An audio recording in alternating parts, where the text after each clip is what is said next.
মানবতার ফেরিওয়ালা হিসেবে পরিচিত মিল্টন সমাদ্দার সামাজিক মাধ্যমেও বেশ পরিচিত, যেখানে দেখা যায় অসহায় দুস্থ মানুষদের সেবায় তিনি গড়ে তুলেছেন child and old age care নামের একটি বৃদ্ধাশ্রম।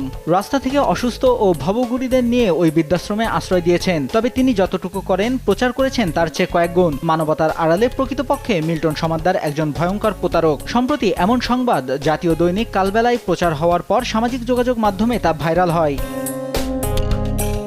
গণমাধ্যমটি জানিয়েছে, ঢাকার দক্ষিণ পাইকপাড়ায় মিল্টন সমাদ্দারের বৃদ্ধাশ্রমের কাছেই বাইতুল সালাম জামে মসজিদ রয়েছে। বৃদ্ধাশ্রমে মারা যাওয়া ব্যক্তিদের একসময় ওই মসজিদে বিনামূল্যে গোসল করানো হতো। তার মানবিক কাজে উদ্বুদ্ধ হয়ে মসজিদ কর্তৃপক্ষ তাকে এই সুবিধা দিয়েছিল। তবে গোসল করানোর সময় দায়িত্বপ্রাপ্ত ব্যক্তিরা প্রায় প্রতিটি মরদেহের বিভিন্ন স্থানে কাটাছেঁড়ার দাগ শনাক্ত করেন। এ বিষয়ে মিল্টন সমাদ্দারকে প্রশ্ন করে মসজিদ কর্তৃপক্ষ।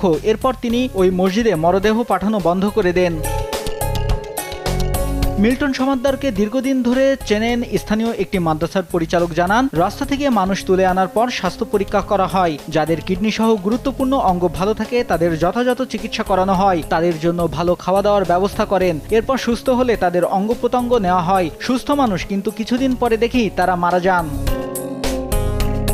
চাইল্ড অ্যান্ড ওল্ড এজ কেয়ারে কর্মরত নাম প্রকাশ না করার শর্তে একজন গণমাধ্যমটিকে আরও জানিয়েছে, কোনো রোগী অসুস্থ হলে সরকারি হাসপাতালে নেওয়া হয় না, এখানে রেখেই চিকিৎসা করা হয়। কারণ তিনি চান না কেউ পুরোপুরি সুস্থ হোক, এটা তার ব্যবসা।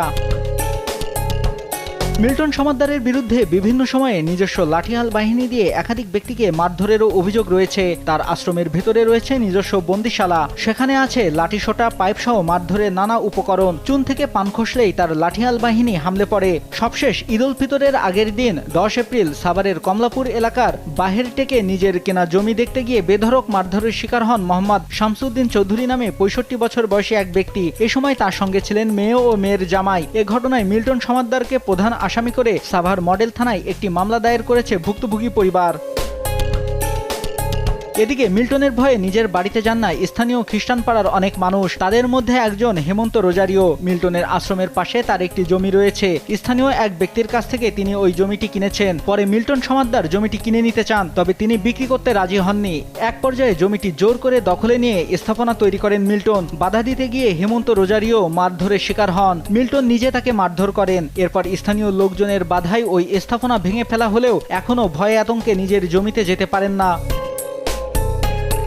এর আগে কল্যাণপুরের কয়েকজন ছাত্রলীগ নেতাকেও মারধর করেছেন মিল্টন সমাদ্দার। এরপর উল্টো তাদের বিরুদ্ধেই চাঁদাবাজির মামলা করেন। নূর আলম মানিক নামে এক ব্যক্তি নিজের বোনকে আনতে গিয়ে মারধরের শিকার হন। নিরুপায় হয়ে তিনি জরুরি সেবা 999-এ ফোন করেন। পরে পুলিশ এসে তাকে আশ্রম থেকে উদ্ধার করে। সেই সময়ের একটি ভিডিও ফুটেজে দেখা যায় পুলিশের সামনেই মিল্টন সমাদ্দার ওই ব্যক্তিকে অশ্রাব্য ভাষায় গালাগাল করছেন।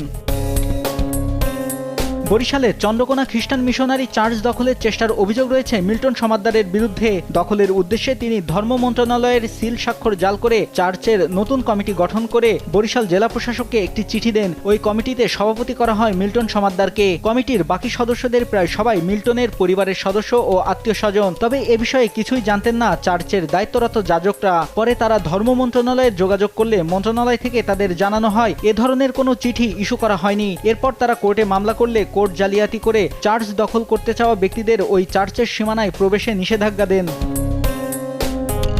এসব ব্যাপারে মিল্টন সমাদ্দারের সঙ্গে যোগাযোগ করা হলে তিনি কোনো সদুত্তর দেননি।